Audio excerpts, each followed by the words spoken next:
Hi అండి, అందరూ ఎలా ఉన్నారు? Welcome to SN foods and vlogs. ఈరోజు అయితే మనము బేకరీ స్టైల్లో చకోడీలు అయితే ప్రిపేర్ చేశానండి. మనము బయట కొనుక్కొచ్చుకునే పని లేకుండా ఇంట్లోనే ఈజీగా చేసుకోవచ్చు. పిల్లలకి స్నాక్స్గా ఇవ్వడానికి ఇది మంచి రెసిపీ అండి. తప్పకుండా మీరు కూడా ఇంట్లో ట్రై చేయండి. దీని తయారీ విధానం కోసం ముందుగా నేనైతే ఒక గిన్నె పెట్టుకొని ఇక్కడ చూపించాను కదండి, ఈ గిన్నెతోటి వాటర్ అయితే తీసుకున్నాను. ఒక కప్పు వాటర్ తీసుకున్నాను. అందులోనే 1 స్పూను వెన్న వేసాను, 1 టీ స్పూన్ వాము, టేస్ట్కి తగ్గట్టు సాల్ట్, కొంచెం కలర్ కోసం నేనైతే పసుపు వేసుకున్నాను. మీ ఇష్టం అండి, మీకు నచ్చదు అనుకుంటే వదిలేసుకోండి. ఇదంతా ఒకసారి కలుపుకోవాలి. ఇలా కలుపుకున్న తర్వాత ఈ వాటర్ అనేవి మనకి మరగాలి.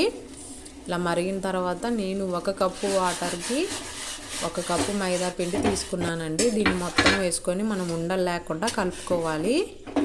ఇలా వేడి వాటర్లో వేసుకుంటే ఏంటంటే మనకి చకోడీలు అనేవి మంచిగా గుల్లగా క్రిస్పీగా వస్తాయి.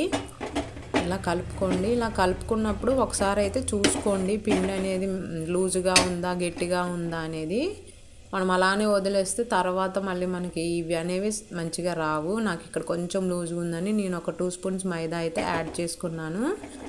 ఇలా యాడ్ చేసుకొని మొత్తం కలుపుకొని పక్కన పెట్టుకోవాలి, చల్లారనివ్వాలి. చూసారు కదా, ఇలా చల్లారనివ్వాలి. ఇలా చల్లారిన తర్వాత మనం మురుకులు చేసుకుంటాం కదా, మురుకులు చక్రాలు అంటాం కదా, అవి చేసుకునే వాటిలో వేసుకోవాలి. నేను ఇక్కడ 3 హోల్స్ ఉన్నదైతే తీసుకున్నాను. దీన్ని చేత్తో చేసుకుంటే అంత బాగా అయితే రావండి. మనం ఇలాంటి చక్రాలు చేసుకున్న దాంట్లో వేసుకుంటేనే మంచిగా వస్తాయి. ఈక్వల్గా ఉంటుంది. ఇలా మొత్తం వేసుకొని మనం దీంతో చేసుకుంటే మనకి ఏంటంటే చకోడీ అనేది మొత్తం ఈక్వల్ పార్ట్లో ఉంటుంది. ఇలా వేసుకొని ఇలా పెట్టుకోవాలండి. మీరు ఒక ప్లేట్ అయినా తీసుకోవచ్చు. నేనైతే ఇక్కడ వీటిని చేయడానికి ఒక పేపర్ అయితే తీసుకున్నాను. నాకు పేపర్ కంఫర్ట్ అనిపించి నేనైతే పేపర్ తీసుకున్నానండి. చూశారు కదా, ఇలా పొడుగ్గా మనం ఒత్తుకోవాలి. ఇలా ఒత్తుకొని ఇలా మనం విడదీసుకోవాలి. ఇలా అంటినట్టు ఉంచొద్దు. ఉంచితే ఏమవుతుందంటే అవి అంటుకొని పోతాయి. మనం 2వ స్టెప్ చేసేలోపు అవి అలా అంటుకొని ఇరిగిపోతాయి. కాబట్టి కొంచెం విడివిడిగా వేసుకోవాలి. నేను 2వ స్టెప్ కూడా వేస్తున్నానండి. ఇలా 1 బై 1 వేసుకుంటే మనకి చకోడీలు అనేవి వెంటనే చేసుకోవచ్చు. ఇలా వేసుకొని ఇలా విడదీసుకోవాలండి. మొత్తం ఇలా విడదీసుకొని మనము ఈ వేలుతోటి ఇలా చుట్టేసుకోవడమే. ఇలా చుట్టేసుకొని ఇలా ఒత్తితే సరిపోతుంది. ఇలా 1 బై 1 అన్నీ చేసుకోవాలండి. వీడియో నచ్చితే తప్పకుండా లైక్ చేయండి, షేర్ చేయండి. ఎవరైనా ఫస్ట్ టైం మన ఛానల్ చూస్తుంటే సబ్స్క్రైబ్ చేసుకోండి. పక్కనే ఉన్న బెల్ ఐకాన్ని క్లిక్ చేయండి. ఇలా 1 బై 1 అన్నీ చేసుకోవాలండి. మనకి ఇంట్లో చేసుకుంటేనే హెల్దీ అండి పిల్లలకి. మనం బయట షాప్లలో ఏం ఆయిల్ వాడతారో తెలియదు కదా. నేను ఇక్కడైతే చేత్తో కూడా చూపిస్తున్నాను. చేత్తో చేస్తే లావుగా అవుతాయండి. చూశారు కదా, మనకు ఒకసారి సన్నము ఒక చోట మందం అవుతాయి. అది పారిపోతుందండి, నా దగ్గరికి రాను అంటుంది. చూశారు కదా, చేత్తో చేసిన దానికి మనం ఆ చక్రాలు చేసే దాంతో చేసిన దానికి ఎంత తేడా ఉందో. ఇవి అయితే మనకి ఈక్వల్గా ఉంటాయి కాబట్టి మంచిగా కాలుతాయి. ఇప్పుడు ఇలా అన్నీ చేసుకున్న తర్వాత నేనైతే ఆయిల్ పెట్టుకున్నాను.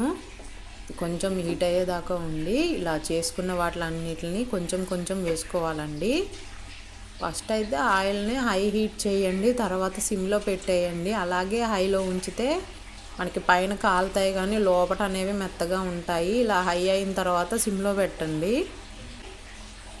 కొంచెం సేపు సిమ్లో పెడితే మనకి లోపల కూడా మంచిగా కాలుతాయి.